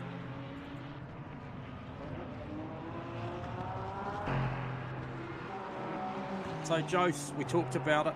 It was 3.6 seconds when I last spoke to you boys about it. It's only been about a half, 3/4 of a lap later, and it's now 1.8. So that may give us an idea. Last lap was an 8.4. And his fastest lap of the race last lap. So if that doesn't tell us that he was in full fuel management mode for the first stint, And that is versus Firthy's 10.091. So Yeah, just those too, got some pace on. it's just too late though, isn't it, J-Man? Without a mistake from Firth. Oh, he said, looking over the rear wing of Firthy's car now, and that Porsche's looking pretty big, like, to be honest. Yeah, So, okay. You make a couple of seconds a lap like he did the last lap, and mate, she's game on. She's on. I think this is far from over for Firthy and Jose. Less than 3.5 minutes to go. Run, ladies and gentlemen. Remember, hit in the line, so we're going to be 2 more. Yeah, hit the like and subscribe button and notifications if you're new to the channel. Hit the like button anyway, and support not only MatchFit but Rainlight Racing in the process. As this race winds down, there is a couple of battles going on. Well, it really is just here at the moment. I think Gunther has definitely got Steve Cross's measure. From at last glance, Matty Clark out in front, Costas Makalos holding down second commandingly. PD in a bit of clean air, but Nick Firth and Joseph Money. This probably isn't over, is it? Nah. Hey, you know what they say? It's not over till the fat lady sings. And once again, a 9.6 for Nick Firth plays an 8.8 for Joseph Marnie. So, Yeah. man, he's got this one and one more to get it done, and he really needs to pull this down to underneath a second by the end of this lap to have any sort of shot on it. 'Cause I reckon he's gonna get it easily. Look how It would have been close he is very- here. Look at how quick he's gone through the S's there. He's really putting his foot down. It would have been very, very interesting to see if Jose didn't have that mistake where he ran yeah. wide. Oh, true. To see how True. much closer he would be. Yeah, he would have been literally under the wing of that Aston right now, or maybe even past. Yeah. You know, like he would have been that much closer. But here we go. Nick Firth will be well aware. He will not need to look at his data. He can see that Porsche coming in the rearview mirror.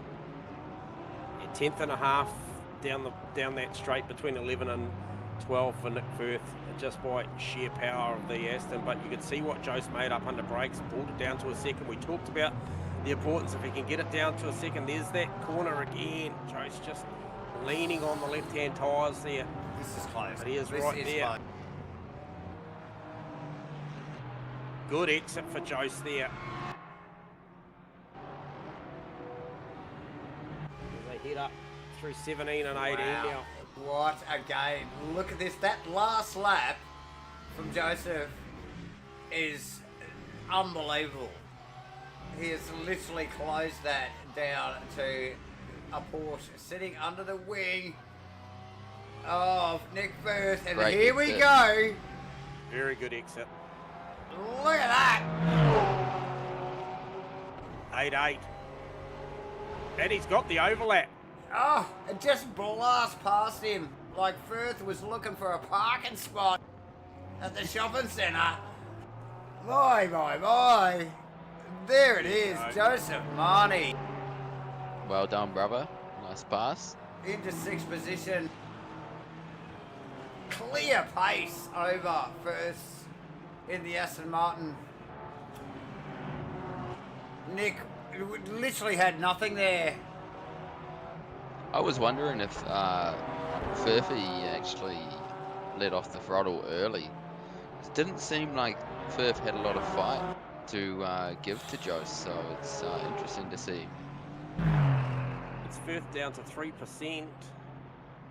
He's down at 3.6. Is he conserving? So, yeah, That's what I was potentially. wondering. It seemed like Jose got by very, very easily without any fight. Not to take away from Jose's move, but just looked like slightly Because Firthy Marnie, got off the throttle. yeah, because Marnie definitely has VE to spare for the rest of the lap. I thought Nick would as well, but we will focus as we continue to talk about strategy here. We can stop the strategy talk, ladies and gentlemen, because what is the reality is Matt Clark is going to run across the line here and take the checkered flag here at round 7 at Circuit of the because Costas Maklos not that far behind him, ladies and gentlemen. Gunther Rowe in third position. Nice work, these boys rocking up. Here we go. Oh, quick photo. Very quick photo finish. Steve Crossland in PD. In fifth, in I think only one of two Ferraris in the field. No, only maybe one Ferrari in the field. Joseph Barney, who we have been talking about in the closing stages of the race. Awesome work. Getting over Nick Firth there for 6th. Firthy in 7th. Chris Fraser rounding out the final corner to take 8th position. Robbie Mitchell in 9th. That is Nathan Bewley, who had a disconnection and has come back into the race there. So out of the position there. But Ken Worcester, big shout out to Ken Worcester, ladies and gentlemen. Qualified reasonably well tonight and was right in the thick of what was clean but very hectic start to this race to bring the big bad Mustang, the Wheels Inc. Mustang over the line to round at the top 10. Nice work. Doug Dale also already in the pits, and Bewley also already. Nice work. Ken Worcester in the Mustang. He's doing a big skid at the end for us, Ken. No, he's going to do a big crash. Okay, we'll just stop that right there. There you go. Righto. Ladies and gentlemen, round 7 at Circuit of the Americas. That's a wrap. Where are we now? We're going to drag these guys up in the comms box. J-Man, Yeah, who's look, first up? First cab off the rank is Gunther Rowe after a heavily fought battle with his old mate Steve Crossland for a podium. Comes away with the sweets. Gunther, you got us on comms? Yeah, bro. How you going? Mate, what a fantastic race, mate. Pretty busy one for you. Well, it didn't help that Crosby let me out of the pits first, and when I drove past him, I drove through the red light, and I had to do a stop and go before I could even get started. I was like, oh god. See what anyway, he did, so yeah, see what he did there. See. Self-penalised, and then Nick didn't do a speed limiter as well, so we were both coming out of the pits like halfway through quali. We hadn't even done a lap yet. So yeah, from what was quite a long way back. And we had a major screw up with the server that it did 0 degrees air temperature for the first, second, fourth, and fifth thing for some reason. Yep. It's supposed to be 23 to 24 degrees was what it was, which the middle one was right, but God knows what happened to the other 4 sessions. So I think everybody's a bit panicky just to get the car off the line. Like we had like 1 degree tires when we were sitting on the grid. Well, we noticed. We did notice. Some funky stuff going on there. Yeah, I'm going to take a screenshot of the bloody server settings. I'm like, what the actual hell? Anyway, but yeah, like holy hell, it was good racing of Nick right at the beginning. Like I just had so much grip early on into the corners. Admittedly, I did close when I saw how cold it was. I closed my brake ducts down a couple clicks. So I think I just had pretty damn good brakes. And then I sort of no man's land for ages. And then Crosby was all over me. And then we pitted slightly different. And then it was all back on again. So yeah, it was just super entertaining race. It was so good.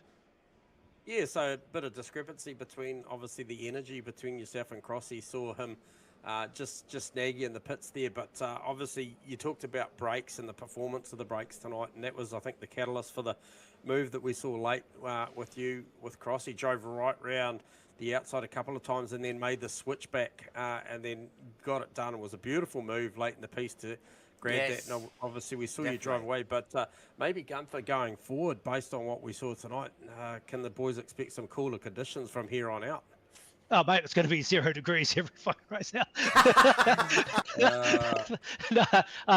Well, we traditionally, I think, like the previous season, we ran pretty cold tracks. Yeah. Because it was the first one that we were going to have the hypers in, all that kind of stuff. So we didn't want, like, just to get a bit of a feel of what it was like, not have them too crazy. When I was actually setting up the server, I looked at last year's race, and it was flooded in the qualies, and it rained and I think half the field didn't make it. And I was like, I don't really want to set it up flooded. I was like, I'll just do the air temps and the cloud cover and stuff like this, but not add the rain chance in as much. And then, but obviously, I mean, I honestly don't know. Like, it was supposed to be 23, 24, 25, 22, 23 or something like that was the with just overcast. But sometimes it was so grey, I honestly thought it was about to freaking snow. Like, the cloud was dark. The snow in Texas, Gunther.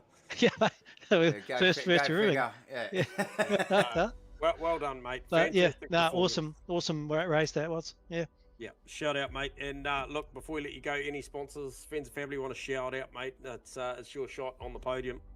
I don't have any friends. My family don't like me, so I'll just say something to SimBlacks, of course. You guys, are also pretty much a top tier sponsor for us doing the broadcast. So obviously MatchFit's there, and then of course Grozzy for doing his live streams as well, and doing all the bits and pieces there. So I'd just like to say thanks. I'll definitely be. I didn't want to watch the race back last week. It was a nightmare, but I'll definitely watch this one for sure.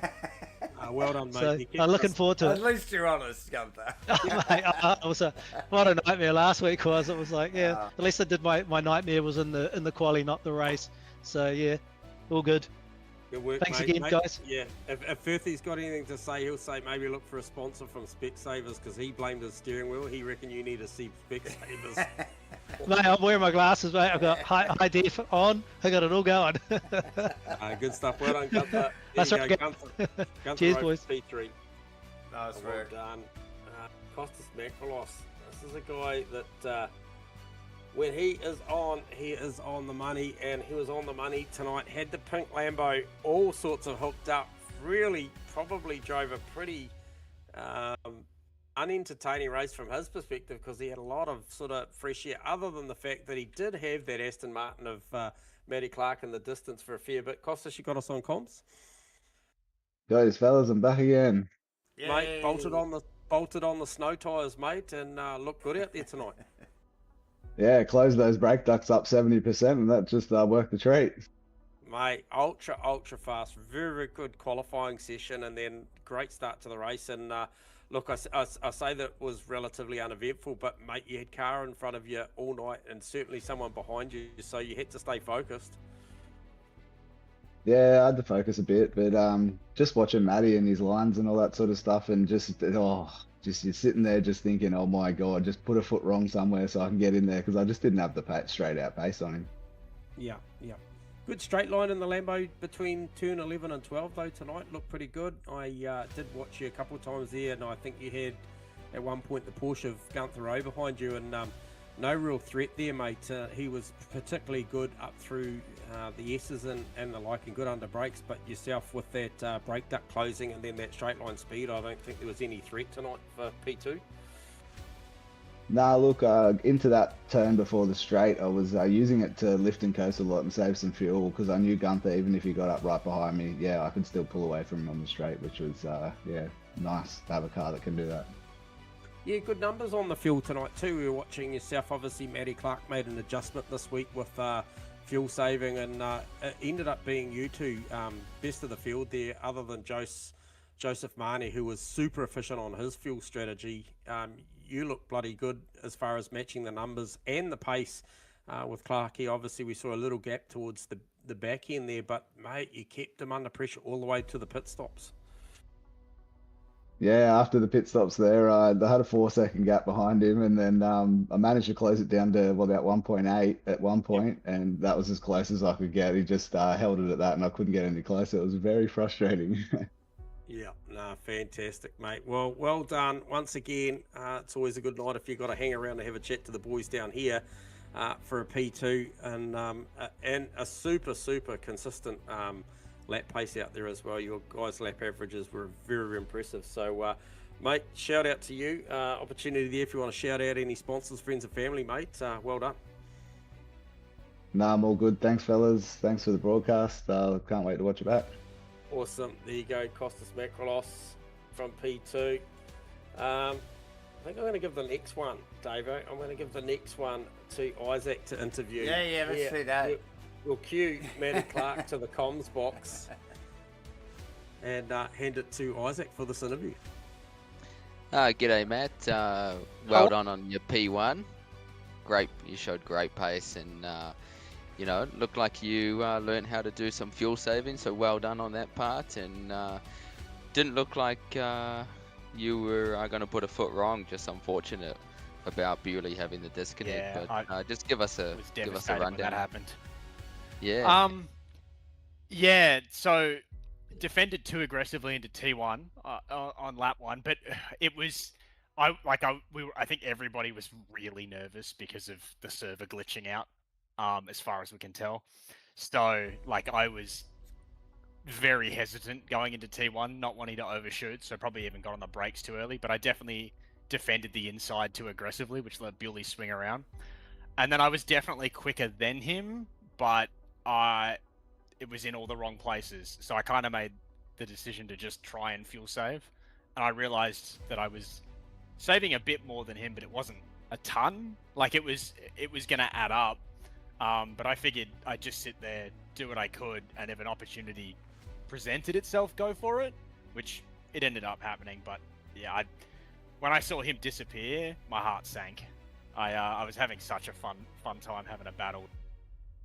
Yeah, even myself and Davo, J-Man, we were discussing in the live stream that this is going to go all the way to the end of the race, and then unfortunately when we saw Bewley drop off, we were like, I guess Matt's going to be all alone by himself, and yeah, that's pretty much what it looked like happened.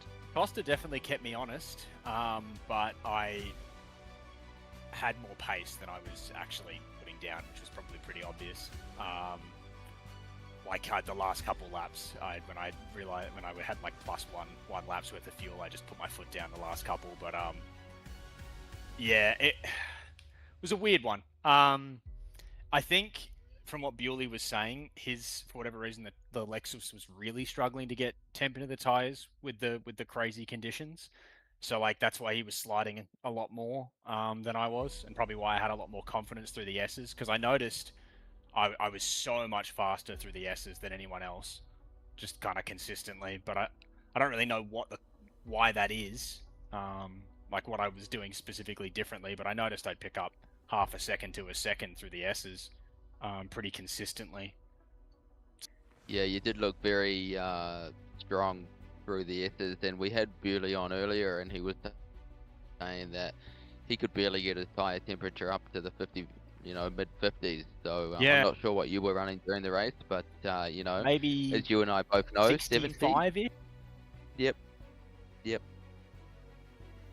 So up there, but not up there as much as you would like, of course. Generally we like 70s for tire temp. Not much you can do when it's 4-degree track temp. True that. It was no. I was going to say, were you going to start weaving down the straight, get some tire temp? Wait. Hey, so, yeah. But is there anyone you want to start. shout out? Anyone you'd like to shout out, Matt? I'll give a shout out to Jose after helping me win the 4 hours of Sebring on the weekend. He drove the stint of his life to save like +3 laps VE to avoid an extra stop and get us across the line in P1. So wow, yeah, that's awesome. It was an incredible race, to be honest. But yeah, shout out to him, because that was unbelievable to watch and be a part of. Well done, boys, on that. Getting the dub, Sebring, and go well at Qatar. I believe it's this weekend. A couple of years they're going to do the 12 hour, so go well and represent Rainlight Racing, and yeah, looking forward to seeing how you go. Oh, thanks, yeah, really looking forward to it. Could be a late night, we'll see. Not sure which one we're doing yet. Red Bull at the ready. Red Bull at the ready, yes. Absolutely. Well, there you have it. That is Matty Clark there from P1 once again at what I think is a pivotal moment in the championship. I talked to you boys about it and said, about what that looks like championship-wise, and I think there's some critical moments that we saw tonight, Isaac and Davo, was that, Matty Clark, another another string there added to the bow there in respect of he now has that ability to go fast, save some energy. You know, obviously the Sebring thing was very, very good for Jose and for Matty Clark, and also just hearing that just pricked my ears up. Qatar, obviously the boys are going for a long run there this weekend, and the irony is Qatar will be the next destination for, I believe, Rainlight Racing on Monday night. So that will bode well, I think, once again for the likes of Matty Clark and all those guys that go out to do that. So that is that's going to be an interesting watch. The Ducks are in a row, aren't they, this week for the boys? They kind of are.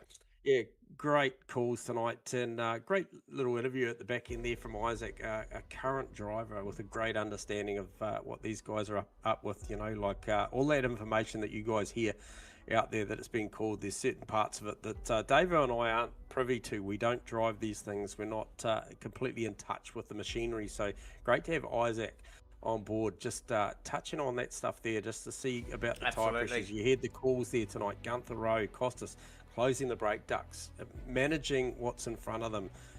Big racing IQs as always. These on the fly, J-Man. That's the critical point here, isn't it? It's these guys thinking on the fly, you know, sort of adapting to the conditions, and like you said, Isaac obviously giving us an insight to that, but then, you know, talking to the boys on the night post-race is, you know, again, you know, just sort of helps you understand some of the battles. Like, we watch it on track, we call it, we just, sometimes we don't understand why the guys are struggling so much, but yeah, these post-race interviews are so important, aren't they, to tell that story and sort of unpack it a little bit. Absolutely. Well, I'm going to sign out, boys, and Isaac, once again, thanks for joining us up here, mate. You're more than welcome to become a frequent flyer, excuse the pun, with us up here, because we do enjoy it, don't we, Davo? Yes. Oh, absolutely, absolutely. Yeah, more the merrier. We love it. We love it. Yes, and I will gladly tell you that I will be back here Monday night, so I'll see you guys next week. Qatar. Next week. Good stuff. Love it. Good stuff. Awesome. Righto, boys. Well, that's me. I'll let Davo pay some bills. But once again, thank you very much to the viewers, and thank you very much to my fellow co-hosts here at MATCHFIT Entertainment. Another awesome Monday night. Bye for now. Awesome. Thank you, J-Man, and thank you, Isaac, for joining us once again, my friend. Again, plenty of insight and a welcome addition to the comms box here at Rainlight. And an LMU night, Monday nights. We love it. Thanks, my friend. Yeah, it's been a pleasure being up here, and you know, like we said, it's important. It's good to get driver insight, because as much as we might, you know, watch the racing and it looks all under control, but I can tell you one thing: it might not be under control. It's not always under control. No. So it's great to have the boys up here and see how they actually dealing with the race. Absolutely. Thank you, my friend, and we will see you next week, Isaac Ichikawa. And that is a wrap, like J-Man said, for tonight's round here, round 7. As you can see on the calendar there, Circuit of the Americas, Qatar next week. That will be awesome. Like we have been talking about, all the ducks are aligning. Getting in a row. The boys will get some practice over the weekend, and this is Monday night. It will ramp up, and it will be a cracker. We're going to thank a few people, obviously Crossy and Rainlight Racing, for putting on a fantastic show here again for season 12.